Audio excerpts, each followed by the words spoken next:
Olá, meus amigos e minhas amigas. Como costumo dizer, nada é tão ruim que não possa piorar. E a madrugada ucraniana de hoje nos mostra isso. Dos diversos assuntos do vídeo de hoje, a gente iniciamos falando sobre o maior ataque aéreo russo contra a Ucrânia em uma só madrugada desde o início da guerra em fevereiro de 2022.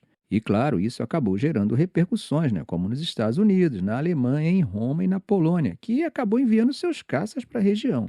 Então, antes de iniciarmos, já te convido a dar um like, deixar uma saudação dizendo de onde você está assistindo. É rapidinho, não custa nada e ajuda o YouTube a entregar o vídeo para mais pessoas. Agora é só pegar um café ou chimarrão, se acomodar aí porque temos muito assunto hoje. Bom, meus amigos, segundo o porta-voz da Força Aérea Ucraniana, Yuri Ihnat, a Rússia lançou nada menos que 728 drones contra a Ucrânia só nessa madrugada de quarta-feira, um recorde desde o início da guerra. Lembrando que o recorde que foi quebrado foi recente, hein? Foi em 4 de julho e era de 539 drones, ou seja, foi superado em nada mais, nada menos do que 189 drones a mais.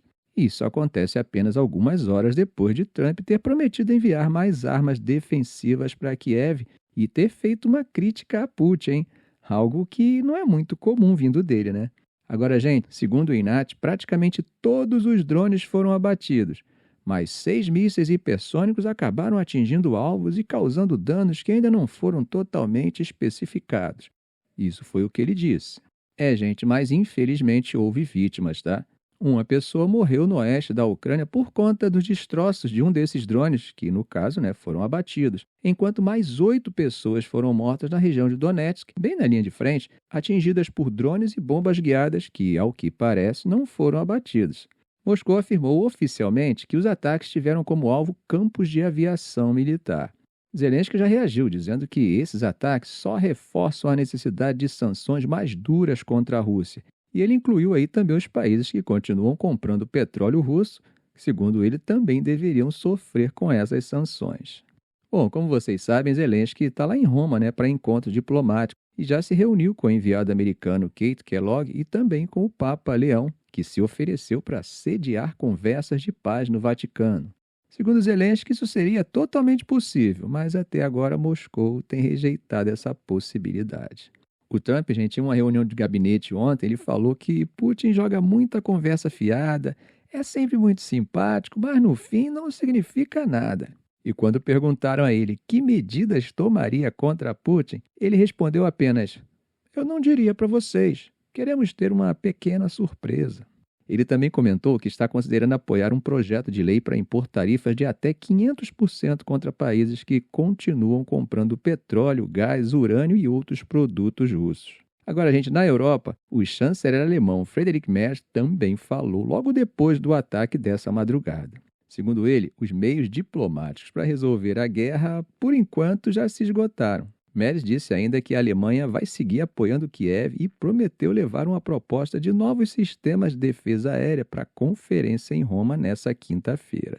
Agora, mudando o foco para a fronteira com a OTAN, a região oeste da Ucrânia também foi alvo pesado dos russos nessa noite. Gente, a cidade de Lutsk, que fica a apenas 200 quilômetros da Polônia, foi um dos principais alvos e foi o maior ataque aéreo da guerra até hoje contra essa cidade, que tem uma população de 200 mil habitantes. A Polônia reagiu, Segundo o Comando Militar polonês, caças poloneses e aliados foram acionados para garantir a segurança do espaço aéreo na região. Felizmente, gente, apesar dos danos em prédios, depósitos e estacionamentos em Lutsk, segundo as autoridades locais, não houve registro de mortos ali.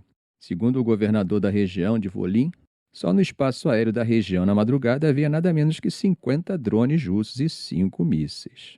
Bom, agora considerando as perspectivas russas sobre as últimas 24 horas, segundo o Ministério da Defesa da Rússia, tropas do chamado Grupo de Batalha Leste conseguiram avançar e, nas palavras do comunicado oficial, abre aspas, libertaram a comunidade de Tolstói, fecha aspas, que fica na região de Donetsk. Segundo a linguagem do relatório, isso foi resultado de operações ativas e decisivas. Sobre os ataques aéreos, o próprio ministério diz que foram realizadas operações russas contra alvos estratégicos na retaguarda ucraniana. Segundo o Ministério da Defesa da Rússia, nas últimas 24 horas foi realizada uma investida combinada contra aeródromos militares da Ucrânia. Eles disseram que fizeram uso de um mix de armas, incluindo mísseis hipersônicos Kinzhal, além de veículos aéreos não tripulados de ataque, os famosos drones. Ainda de acordo com Moscou, todos os alvos designados foram atingidos e o objetivo do ataque, que era degradar a infraestrutura desses aeródromos, também teria sido alcançado. Bom, gente, mas os russos também tiveram que enfrentar ataques ucranianos e já chegaram a afirmar que as armas ocidentais estão matando crianças na Rússia. Segundo o governador interino da região de Kursk, Kinstein, um ataque de drone ucraniano matou 3 pessoas em uma praia da cidade de Kursk, incluindo um militar da Guarda Nacional da Rússia que, segundo ele mesmo contou no Telegram, estava ajudando na evacuação das pessoas quando uma segunda explosão aconteceu. Vejam só o que ele disse, abre aspas. O sargento havia começado a evacuar as pessoas quando ocorreu a segunda explosão. Infelizmente, ele não sobreviveu. Além dos mortos, 7 pessoas ficaram feridas, 5 delas em estado grave. Ainda segundo o Ministério da Defesa da Rússia, as defesas aéreas destruíram 86 drones ucranianos durante a noite em 9 regiões diferentes. Só na região de Kursk foram 23 interceptados. Mesmo assim, vocês veem que alguns conseguiram passar, né?